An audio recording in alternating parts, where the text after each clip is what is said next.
lillepott, Putsikäi 2017. See lugu ei muuda maailma. Putsikäi.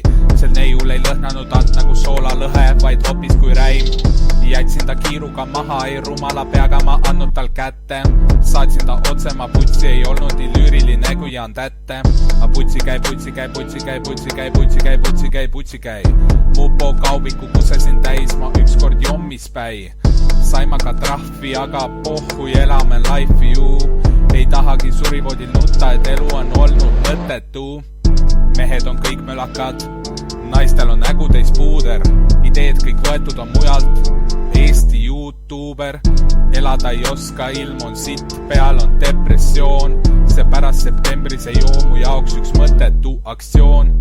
Eestlane olla on uhke ja hää, aga kui kauaks? Elu läheb paremaks alles vist siis, kui kõik me lõpuks hauas. Iivet tõsta on vaja, kurat okei, me treime siis lapsi. Kui tuleb garantii, et nemadki saavad Lätist odavat napsi. Putsikäi. Miks mulle maailm nõnda mustades toonides aina näib?